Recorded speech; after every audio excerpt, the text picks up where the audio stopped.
everybody. Welcome to We've Got the Beat, the podcast devoted to 80s entertainment and beyond. We are now into the 1987 section of horror. It's been a hot minute since we've done an episode. If you've noticed, I've been I've been traveling across country, everybody. I'm at my new place, new studio room, so hopefully everything works out okay. Of course, I flubbed this like I always do. Kersey heard the first time when I couldn't even remember what I was saying, and I went... I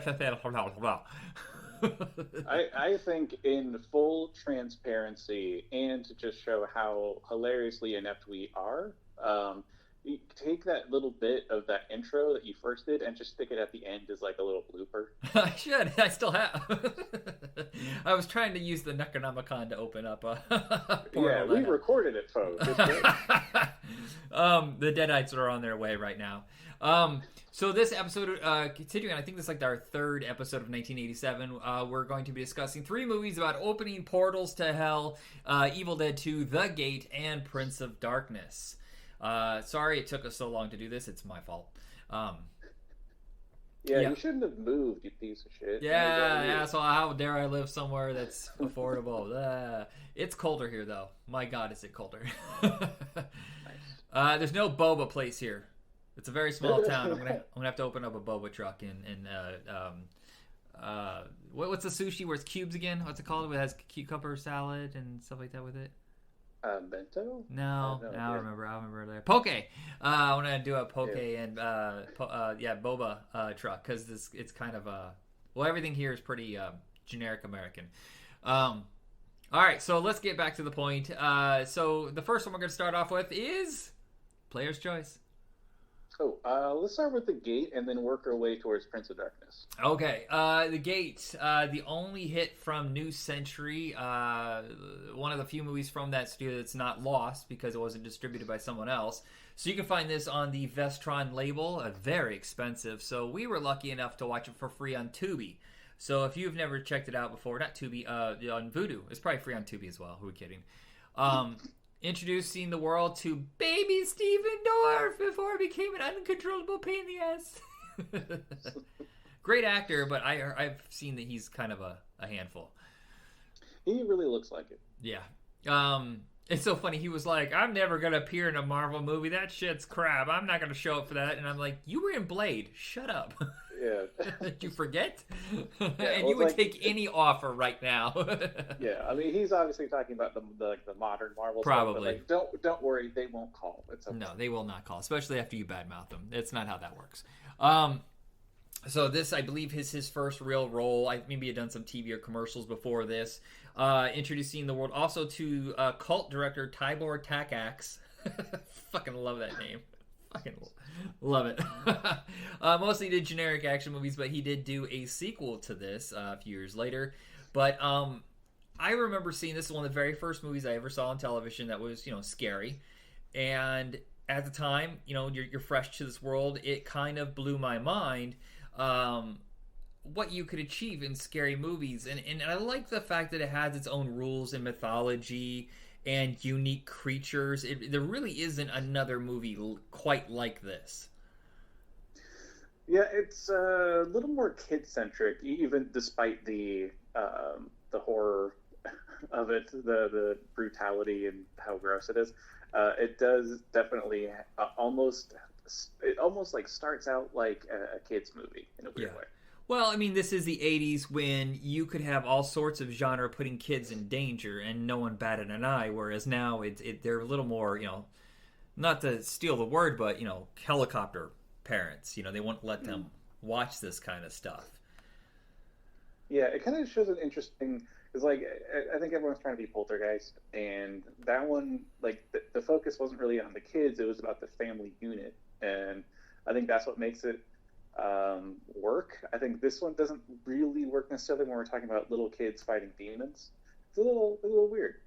Yeah, it's a lot of it's this the polling between the older sister and the little brother, and then their kind of off next door neighbor friend who's really into some dark stuff, and it's more about sibling tension than family. But I think that they did a decent job for a very low budget movie with, just a few characters to work with. And they have the requisite, the parents are gone, they have a party scene and stuff like that. But I'm more interested in, and sometimes it's a little heavy-handed, the rules that are required in order to open the gate. And I thought it was just a little like, okay, well, the timing of that is perfect and weird, getting the blood in the hole, burying the dog, saying things backwards, performing their little levitation stuff. But I do like that there is some sort of rule book for this world that they've created in the movie. Right, and that's kind of a weak spot that I think you and I both share for movies, is that if it has an established lore and rules, and as long as those rules are consistent, it definitely gets a lot of play for us. Yeah, I definitely loved that aspect of it. Yeah, I think that's what's missing from because for so many years it was just slashers, and there's really no mythology to them. I mean, even like the big ones. Well, I mean, they do, but they're not usually very good. No, it's like I think only Nightmare on Elm Street is the one that has a consistent mythology, whereas we've seen with Halloween they keep throwing the mythology away and restarting over and over and over. And Jason, it's very bare bones mythology. Yeah, but I mean, like movies that try to expand on them never really work. So slasher is not really a good genre for that, I don't think. No, and it's the metaphysical stuff. When I said Freddy, and I know that's the weird line between slasher and rubber reality, I guess I should consider it more fantasy because you're talking like otherworldly stuff. So maybe I shouldn't consider that just a straight up slasher. But I do love the imagination that stuff like this entails, because you're creating worlds and creatures that we've never seen before, and I thought the stop motion was really fun. The forced perspective of certain things, the way they did the special effects. It's so much harder back then, I think, to do the practical effects than just slapping CGI and green screen now. Especially on a budget. Power off.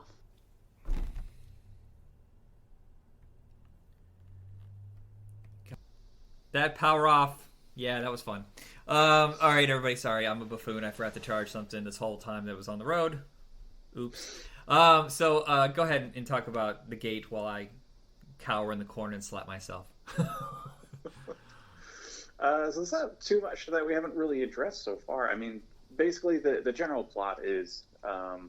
actually, you know what? I don't even remember what they were doing in the beginning. There was a hole that they were covering up, or right. Well, it's been so long since we watched this. I think lightning hit the tree. It had to be pulled out, and they found out there's this huge hole underneath. And then it's just like this, the circumstance like I was saying before, like he cut himself and the blood went into the hole. It's all these rituals that were required. Yeah. And this kid next door, he's really dark and listens to all this metal, and he knows the rules of this kind of stuff. Like I think it's in one of his albums. He was listening to it backwards, and that's the whole satanic scare of the 80s. Yeah. The first half of the movie is just setting it all up, so you have to have patience. But once it kind of goes, it's a lot of really crazy rules and the alternate reality of. Like, like these little stop-motion creatures that, attack, and they have the giant version of it that comes out of the ground. But I think the scariest thing is when earlier they're telling this story about a man who got buried in the walls while they're doing the construction of a house. Yes. And all of a sudden he pops out and he drags them off into this alternate world. I don't know, like under the bed. The cool thing about this is that, logic isn't really necessary. Mm-hmm. And so you're a little more free with just being creative and coming up with new scares. Yeah, it lays the foundation well enough for the sort of the turn, the twist, or the satanic presence to kind of flip reality on its head. It makes it work, and it really picks up around the halfway point. Yeah, when things just start cascading into disaster. Yeah, anything goes is basically the rules, and that scene really haunts me. Of course, I was a young kid, and so I was on edge this whole time. Like the fact that his parents, they thought they died in a car accident. They're outside or whatever, and they're trying to get him to come out. A lot of the manipulation of what they're really seeing. Here's the thing, though. Is the monster... I can't remember the sequel. I don't know if they answered it in the sequel. But is the monster at the end that he shoots with the little spaceship, rocket ship thing... Is that our main villain, or is that just being manifested from this hell? I thought it was more of a manifestation. I thought like Satan himself is kind of the forces of evil. Is kind of the bad guy. Yeah, and It's you not, it's not never really a singular creature. Yeah, I thought that was really interesting because you don't. In that way, you don't really see the villain, the big bad. Yeah, you just see an extension of it. Yeah, it's a fun little nifty horror film. I know some people who like really dig this movie. I'm fine with just watching it on free, free on a streaming service instead of owning it because I'm not paying $25 for this. Yeah, it's fine. It's not. Yeah, it's not. I don't think it's worth $25. Yeah. Our second film is going to be Evil Dead 2. All right. I don't know. I said that as a question. I should have let him choose. No. I said we'll work up to Prince of Darkness. So, oh, okay. Yeah. Evil Dead 2. Now, I remember one night. Oh, by the way, I should mention this with the gate. I keep forgetting. The nerdy kid next door. Someone once asked, "Hey, who do you look like that's famous?" I was in 7th grade, and someone goes, "You look like that nerd from the gate." And so I can see that actually. I was. I looked exactly like him, even down to the jean jacket. But I was so incensed for years, I would not watch this movie. Oh, weird. I thought that kid was cool. But... Yeah, well, you don't want to look like him though. I mean, but okay. So back to Evil Dead 2. There was a night. Let's say it was February of 1993. A terrible winter storm. And me and my buddies got together. We got pizza, we got cookie dough and sodas, and stayed up all night long watching movies. And we watched Evil Dead on Up All Night. And it was like Joe Bob Briggs shows, but it was for USA, hosted by Gilbert Gottfried and Rhonda Shear. And we were so blown away by Evil Dead. The next day, I walked all the way from my house. I think it was like 2.5 miles in this horrible fucking winter storm to get Evil Dead 2. I had to see it. And it did not let me down. No, you asked why I had to walk there? Because my parents were gone. They were on vacation for a weekend. And so that's why I had to walk. But good Lord, my world was opened up by Evil Dead 2. Mm-hmm. I think, yeah, at least for me, this is really the first like horror comedy that I think I've ever seen, where both elements work in equal measure. Yeah, well, and you were too young for this, but there was a boom before Ghostbusters. There was a few, but they were never really that successful. But once Ghostbusters came out, every single studio, especially the independent ones, all had to have their horror comedies. They almost always failed. But Evil Dead 2 is an anomaly. It wasn't really released properly because De Laurentiis company had a contract where they had to deliver R-rated movies. Or lower. But this was X, and they all agreed that there's no way that they could make this a great film by cutting out all that stuff. So he opened like a shell company called Rosebud, and it was like released like on 300 screens, and it still made a decent amount of money, but it didn't blow up till video. Yeah, I mean, I can see that. A lot of movies that are like this, in the sense that it's kind of doing something a little bit new, or maybe a movie that kind of takes itself very seriously, but also very comedic. Like, you're not really sure how you're supposed to feel about it in the moment. I can see that not doing too well. Yeah. Well, slapstick alone. Yes. The world, I don't think, was ready to see like all this wacky Three Stooges shenanigans going on with insane gore. Yeah, that was. I made my partner watch that, and she does not like horror movies. She laughed a lot, but was also scarred by it by the end. So oh no! I had to stop watching it. So, what are the chances of her seeing Army of Darkness? I started watching that with her, and she thought it was terrible. Oh yeah, I remember I had a crush on a girl who went to the theaters with all of us to go see Army of Darkness, and when we came out, we were all so jazzed. She goes, "That was the stupidest movie I've ever seen." And I was like, "I don't like you anymore." Yeah, because I'm pathetic. Did I tell you that after she doesn't get it. Yeah, right after I saw Evil Dead, like a week later, I see a commercial for Army of Darkness. I mean, what are the chances? Maybe that's why they were showing Evil Dead on television, because they were preparing the world for Army of Darkness. I'm not sure. Oh, that can make sense. Yeah. But, I mean, like, did you even know at the time that it was the third of the trilogy? I did, because I had literally just seen part 2 where he ended in the medieval world. Oh, okay. And so I was like, wait a minute, that's the guy, Ash or whatever. And, originally supposed to call it Medieval Dead, which is a much better name, but I can see if the first two movies only made like $5-6 million, but these are international massive hits because they play so much better. Like in Italy, the audience there is a little more conditioned for outrageous, movies. Oh, for sure, yeah. Yeah, and I remember reading about this in my video movie guide, this giant Bible that would give you like just miniature reviews of everything, and it said the Evil Dead was basically Evil Dead 1, just with more horror and and gore. And I was like, yeah, it's kind of a remake. Do you feel like they erase the existence of Part 1, or is this some sort of Necronomicon caused wormhole where Ash keeps repeating this kind of stuff? I don't know. I've deliberated over that for a long time. I the only thing I can really think of is that like he might have survived the first one, but his like memory is wiped of the incident. Yeah, I don't. And comes back, but I'm not sure why. I don't know. Yeah, because when they do what you kind of see in the beginning is a rehash, sort of. But it erases all his friends and family. It's just him and his girlfriend. And yeah, they basically take the entire first movie and they do that in the first 20 minutes. Basically. Yeah, they condense it down, and then they take his hand, which is new to the mythology, and that's a wild new thing that continues through the whole series. Is that bites possess, and you can lop off parts of your body, and they can still attack you, which is a wild, crazy scene. They stole that though. Have you ever seen Waxworks? No. Waxworks, the first one is great. The second one, he straight up steals that whole hand thing from Evil Dead 2, and even cast Bruce Campbell in a role, and I can't wait to actually watch those two movies with you for the show.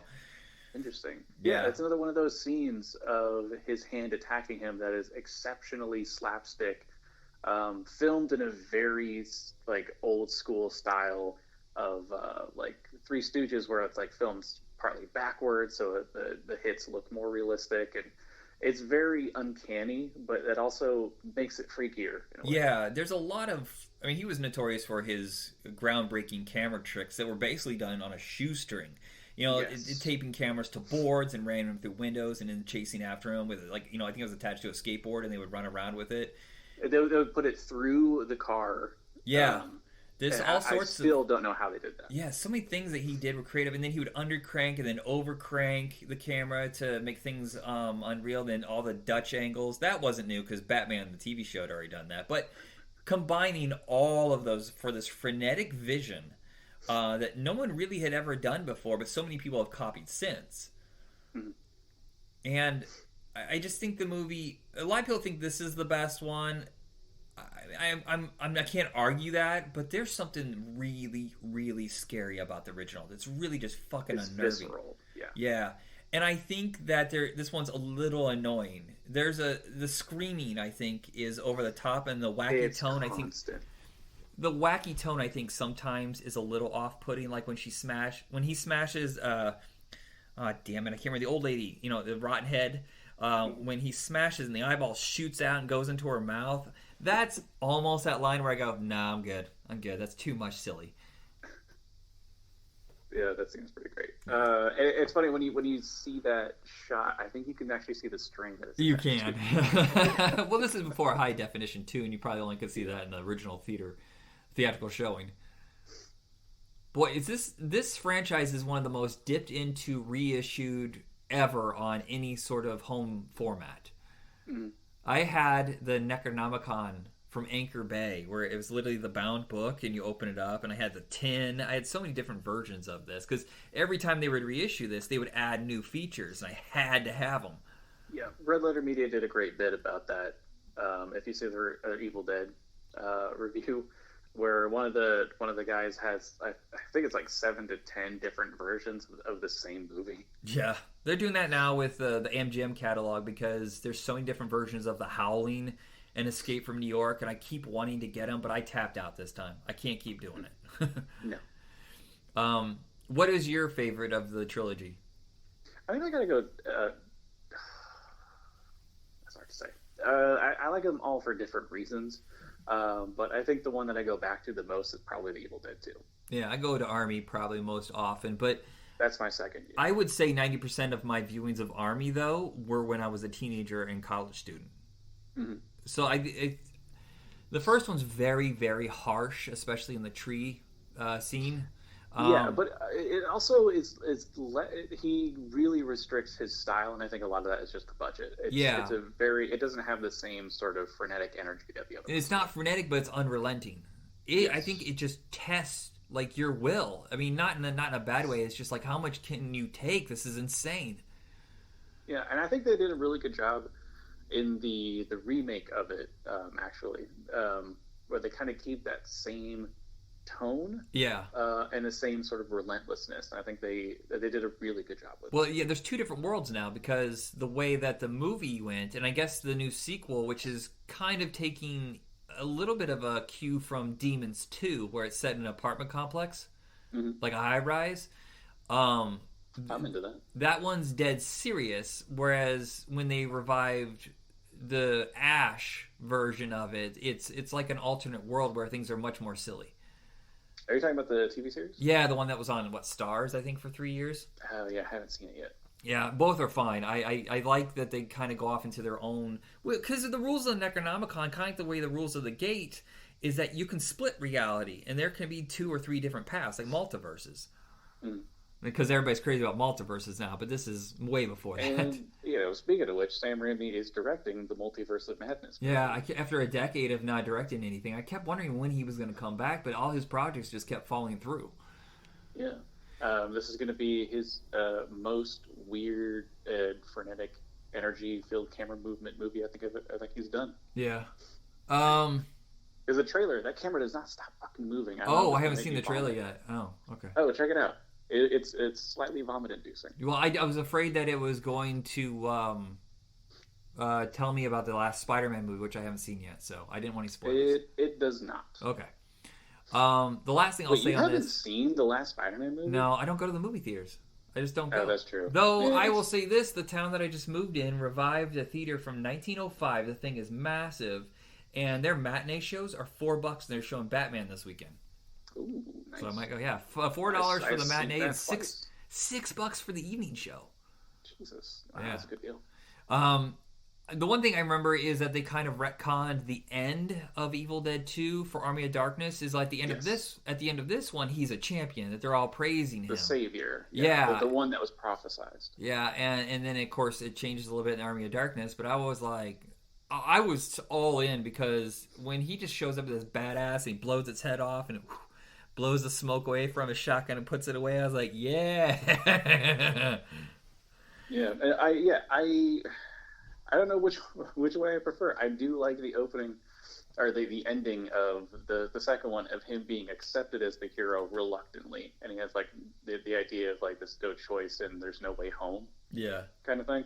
But I also love the Army of Darkness style of making him like almost a superhero. And I love the cartooniness of it and the comic book. Yeah, what a cocky asshole he was. Yeah. Oh, no one plays a better asshole than he does. Well, maybe James Woods, but not in a lovable way. He doesn't play it. Okay, he lives it. Yeah. Have you seen Bruce Campbell live?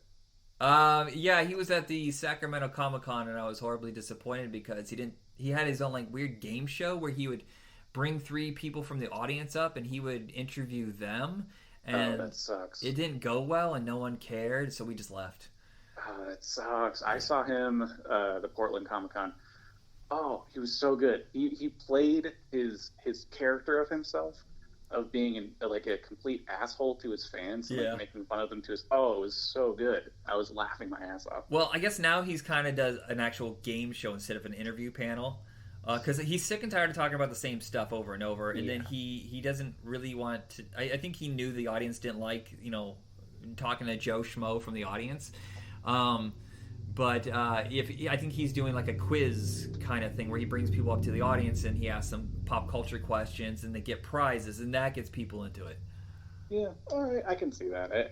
I can understand him being tired of playing that character, that caricature. Well, he just never really broke through with so many opportunities. We were just talking about the Phantom, and he almost ended up the lead of the Phantom, and Billy Zane ended up getting it. But that would have been a really interesting switch in his career. I think. I don't know. Billy Zane didn't turn out too well after that, so what do I know? I mean, like, isn't the Phantom British though? Would he have to put on a British accent? No. I mean, he might have been in the comics, but they ditched it for the movie. Oh, okay.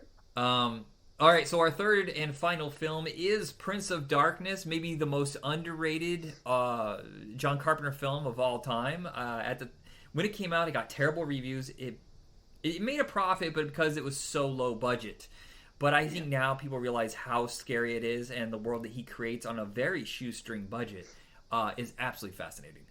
I think this is probably his best movie, honestly. Really? Over The Thing? Oh, yeah, forgot. Never mind. I'll say it's his top three. How about that? My top three is It's Always Escape from New York. That's my favorite movie of his. That's my number two. And then The Thing. And I am a sucker for Assault on Precinct 13. Yeah, that one's good too. I just watched that recently. His siege movies, one location takeover kind of movies, tend to be like his most interesting, and this is one of them. Ghost of Darkness or Ghost of Mars might be his least.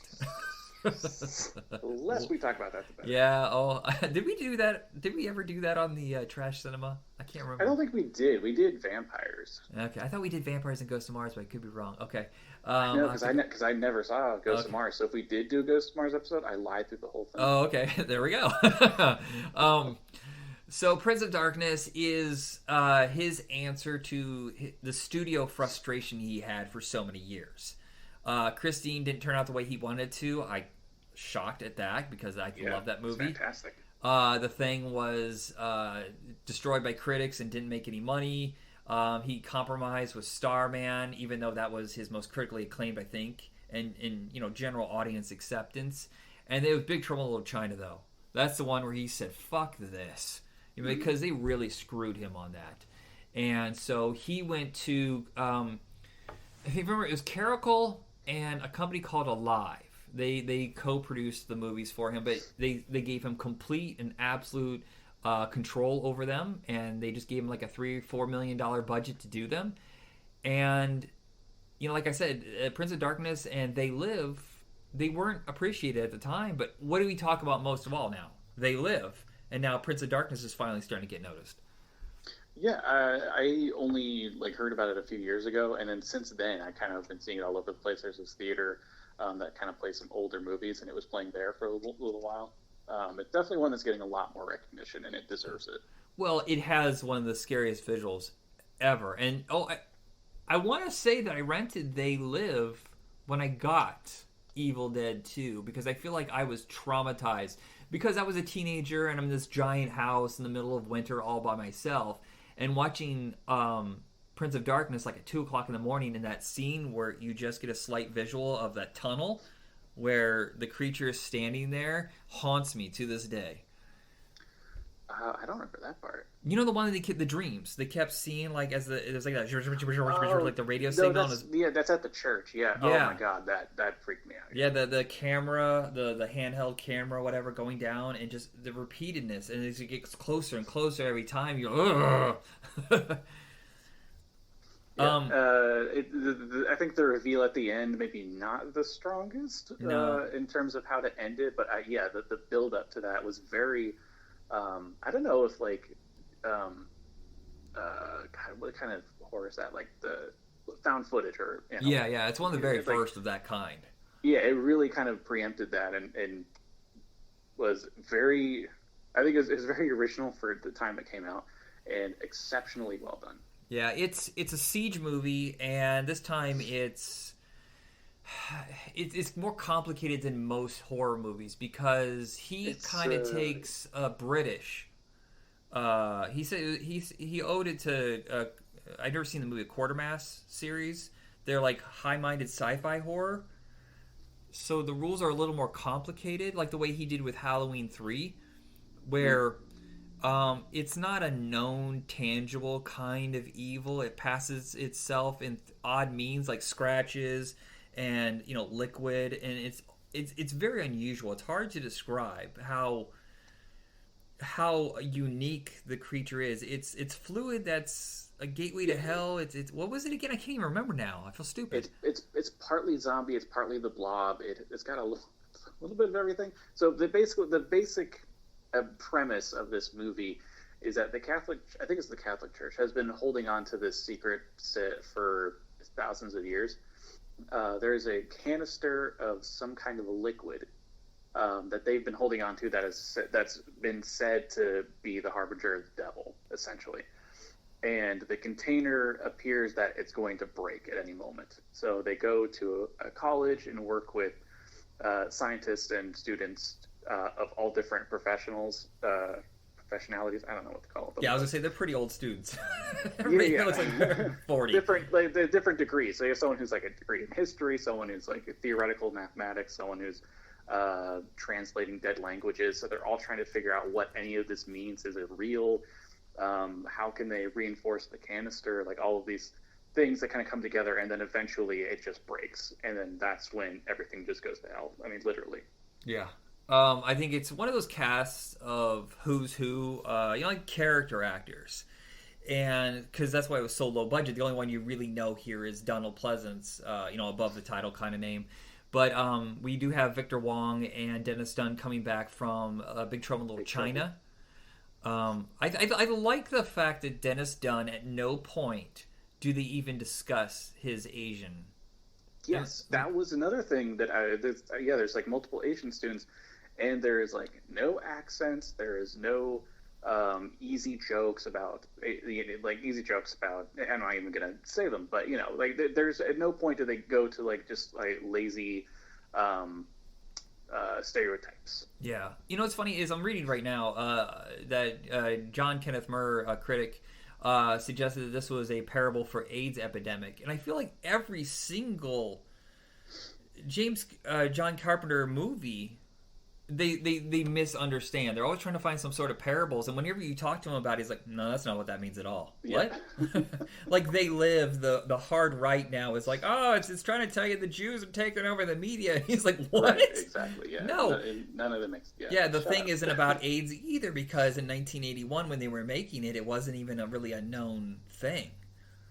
He just makes movies to entertain you, and yes, there are always some kind of rebellious subtext, but I feel like critics always get the wrong subtext. But I also want to say Jameson Parker, who I know from Simon and Simon, one of those old school detective shows, is the real lead in this, and that mustache does not work. It looks ridiculous. Poor mustache. Yeah. I feel like John Carpenter has a lot of like character inserts of himself, and you can always tell who it is by the mustache. Yeah. I will say this. I don't know the actor's name, but there's a scene in this that's so fucking bad that you remember the guy with the mullet, the blonde mullet, who's standing outside, and they're all at the balcony, and they're like, hey, man, come on in. We're still working on it. It's like, you guys, this is bullshit. This is all waste of time. Come on, man. Okay, for a second, I thought you were going to talk about the scene where his body is destroyed into bugs. Oh, that was cool. Yeah, that part's awesome. I was about to be mad. Okay, yeah, never mind. Yeah, you're right. No, before that, though, I'm like, please kill him. Please make it suck. Of course it's going to happen. We know it's going to happen. I just can't believe John Carpenter let that go. No, take two. Portland teacher. Former actor Tom Bray is also in this. Sadly, he's only in a few minutes of this, and he gets a bicycle jammed through his chest by Alice Cooper. But yeah, I think this is a really interesting movie. I think Lisa Blount is really great in this. She's our heroine who sacrifices herself and then becomes like the guardian of the gateway. I also just I love the fact that like in these sorts of movies about monsters and demons, it's always like the priests who are the heroes. In this one, he's not. The priest is like a coward, and kind of a piece of shit. I don't know who the other actor was. He's the African American actor who gets his throat like all cut up. Oh, and that was so fun. The giggling. Yeah. The fucking giggling will haunt me forever, too. and just like how he did it like really... Was it that he did it really slowly on the neck, or that he did it multiple times? But like either way, I remember that part freaking me out, too. But when he's laughing, I don't even know how he does it. He's in pain. Yeah. It's hard to show giggling. It's like uncontrollable, and he was trying to stop it. Like whatever was left of him was trying to stop it. Yeah, and then we could just talk about the visuals for forever. They're all fantastic. The woman who becomes sort of the conduit to Oh, pull. so gross. Oh, okay. So this woman is basically possessed by the goo, gets into her body, Well, no, and doesn't then she just get cut on the thing, the container? She cuts herself, and that's how it gets into her. So, because it's different for her than everybody else. Well, I Because, remember the liquid going like into her eyes and mouth too. well, that was the lady with the glasses, though. The first lady, right? The one who's just like keeps looking at it and looking at it, and she looks up at the ceiling, and it's like condensed on the ceiling. It shoots down in her. I think it happened multiple times. Now I can't remember. There's a blonde lady who gets cut and it starts infecting her whole arm, and then they put her in the bed, and then her Yes. whole body's like a cancer, like a scabby wound, and her face is all rotted, and she just looks over at them because she has big white eyes, and they just pulsate, and that's a terrifying visual too because she's like, "Ah." Yeah, it's disgusting. Yeah, it's so gross. I think that works better than the hose on the side. I mean, it's a special effect that you had to do back then because you didn't have CGI. But having a hose on the side of the person's face and it shoots out and you have to get the camera angle right and it has to hit the person right. Yeah. That one is a little silly, I think. I'm not sure if that's 100% successful because the person has to be Yeah. like, "Hey, what are you doing here?" with their mouth wide open in order to get all the goo in there. Yeah, it's a problem of budget, but like, they do what they can. Yeah, I love the homeless crew that doesn't say anything. They just keep coming closer and closer, and the bugs and everything. There's just the movie. The movie feels like rot, Yes. which is a different way of portraying demons and hell and stuff like that. Because even the movie Demons does it in a different way. Mm.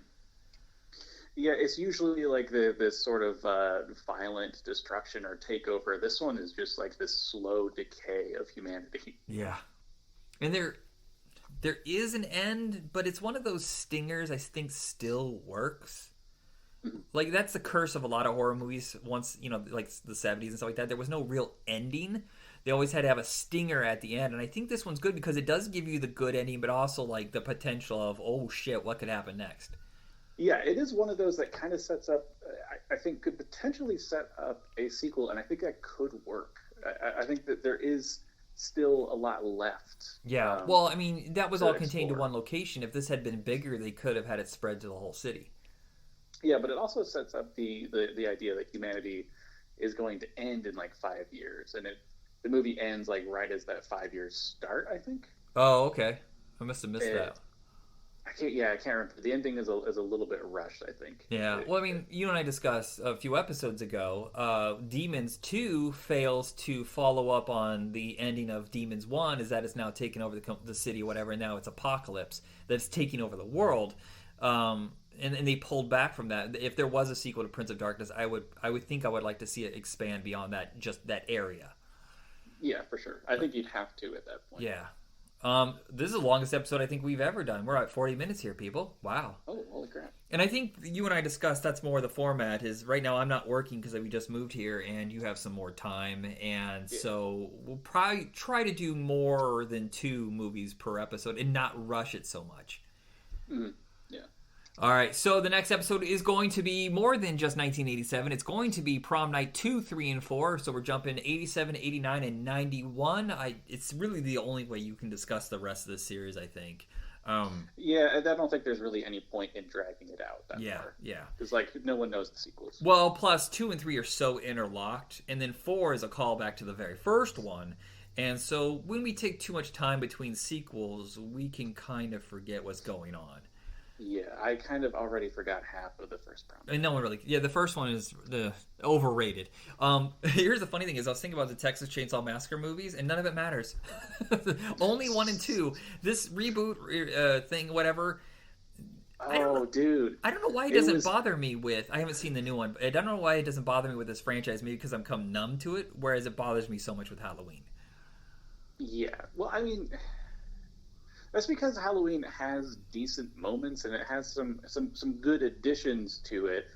But Texas Chainsaw, like, that's what's so brilliant about Tobe Hooper. He intentionally fucked his entire franchise, and it was awesome. Yeah, that's what Joe Dante did with Gremlins 2. He was like, Yeah. Okay, I'll make a sequel, but I'm doing what I want with this. You fuckers, you want a sequel? Okay, here you go. Yeah. So there's no point in even even by the original writer and director's own vision, it's over. So there's no point in even giving a shit. Yeah.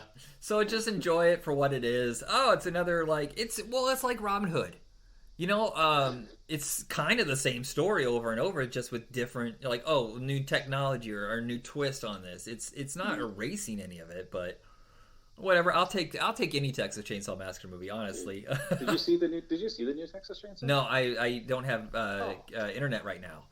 Dude, they just copied the new Halloween with Jamie Lee Curtis. Well, yeah, I feel like that's all we're going to be doing now and we don't just take everything that we know about it and throw it away or whatever, and then we make it, the new hero is like this tough badass and they've been waiting years for this. But it's also, there's no numbers, there's no subtitle, it's just the same. So now I don't refer to it as Halloween, I refer to it as Halloween 2018, Scream 2022, Texas Chainsaw Massacre 2022. I don't know why we're so scared of numbers. Why didn't they just call it 5 Cream? Never mind. But Scream, the S should have just been a 5, And now what are we going to do with Scream 6? Is it Scream 2? Is it Scream 2020 whatever? What is it? As long as those actors still need a paycheck, I guess they'll always be around. Right, yeah. I haven't seen that one either. I'm so far behind on movies, so that's it. So check us out on Facebook and Twitter under Hit Rewind. And anything you want to say before we go? No. I think it was good to be back, man. Yeah, it took too long. I kept putting it off. I had this weird thing where I got so used to not recording that I was like, well, how much longer can I keep this going? And I was like, fuck this. I got nothing else to do. Feels good to take a break. Yeah. It was a long-ass trip. We drove from Oregon down to Texas to miss all the storms and then up to Indiana. So it took 2.5 weeks.